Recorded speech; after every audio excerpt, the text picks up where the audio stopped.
Iran ও ইসরায়েলের মধ্যে টানা ১২ দিনের যুদ্ধ শেষ হলেও এই সংঘাতের ছায়া এখন যেন অন্যদিকে মোড়ে নিচ্ছে। ইসরায়েল ও তার বন্ধু দেশ ভারতের লক্ষ্য এখন পাকিস্তান। কারণ ইসরায়েলের সঙ্গে যুদ্ধের শুরুতে ইরানের পাশে প্রকাশ্যে সমর্থন জানানোয় নজরে আসে ভারতের চিরপ্রতিদ্বন্দ্বী দেশ পাকিস্তান।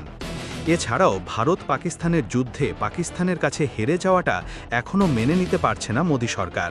তাই ইসরায়েলের সঙ্গে হাত মিলিয়ে পাকিস্তানের উপর প্রতিশোধ নিতে এবার মরিয়া হয়ে উঠেছে ভারত। এমনকি ইসরায়েলের সহযোগিতায় কাশ্মীরকে আরেকটি গাজা বানাতে চান নরেন্দ্র মোদি। এমন বিস্ফোরক তথ্যও মেলে সাম্প্রতিক নানা তথ্য বিশ্লেষণে। আর এমনটাই সামনে ঘটতে চলেছে বলে মনে করেন পাকিস্তানের জ্যেষ্ঠ সাংবাদিক ও কলামিস্ট হামিদ মীর। নতুন এই হুমকি শুধু কথার কথায় নয়, এটি এখন বাস্তবতায় রূপ নিচ্ছে বলেও মনে করেন পাকিস্তানের এই জ্যেষ্ঠ সাংবাদিক। তার এক্সে বিভিন্ন পোস্টে তিনি এ বিষয়ে বিশদভাবে ব্যাখ্যা বিশ্লেষণ প্রকাশ করেছেন। এখন ভারতের অনেক প্রতিষ্ঠান ইসরায়েলের সহযোগিতায় পাকিস্তানের বিরুদ্ধে প্রতিশোধ নিতে মরিয়া হয়ে উঠেছে। সম্প্রতি ইসরায়েলের ১২ দিনের যুদ্ধের সময় পাকিস্তান প্রকাশ্যে ইরানকে সমর্থন করেছিল, আর তাতে অনেক ইসরায়েল ক্ষুব্ধ হয়।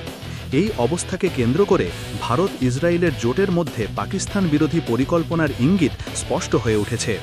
এছাড়াও যুদ্ধ চলাকালে ১৮ জুন ইসরায়েলি ভূ রাজনীতিবিদ ও সাবেক প্রতিরক্ষা উপমন্ত্রী মেয়ের মাসরি সোশ্যাল মিডিয়া এক্সে আরবি ভাষায় লেখেন, ইরানের হামলার পর আমরা পাকিস্তানের পারমাণবিক কর্মসূচি ধ্বংস করার চেষ্টা করতে পারি।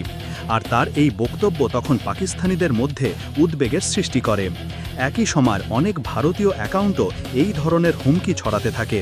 ভারতীয় অনেক পোস্টে দেখা গেছে পাকিস্তানকে পারমাণবিক নিরস্ত্রীকরণ করা হচ্ছে, আর এটাই অপারেশন সিন্দুরের শেষ ধাপ। মোদি এখন ইসরায়েলের সহযোগিতায় পাকিস্তানে হামলার পরিকল্পনা করছেন, কারণ তিনি কাশ্মীরকে আরেকটি গাজা বানাতে চান। চলতি বছরের অক্টোবরের বিহার নির্বাচনের আগে নরেন্দ্র মোদি পাকিস্তানের বিরুদ্ধে জয় দেখতে চান। ভারত ও ইসরায়েল যৌথ পরিকল্পনায় আগামী অক্টোবরে পাকিস্তানে হামলা চালাতে পারে এমনটি দাবি করেছেন তিনি। তবে ভারতের এমন সম্ভাব্য আগ্রাসন যদি সত্যিই বাস্তবে রূপ নেয়, তাহলে আসন্ন ত্রিদেশীয় সংঘাত দক্ষিণ এশিয়ায় ভয়াবহতা তৈরি করবে, এমনটাই মনে করছেন সাংবাদিক হামিদ মীর। এমন আরও আপডেট পেতে আমাদের চ্যানেলটি এখনই সাবস্ক্রাইব করুন, অপূর্ব নিউজ 24। ভিডিওটি ভালো লাগলে লাইক দিন এবং বন্ধুদের সঙ্গে শেয়ার করুন।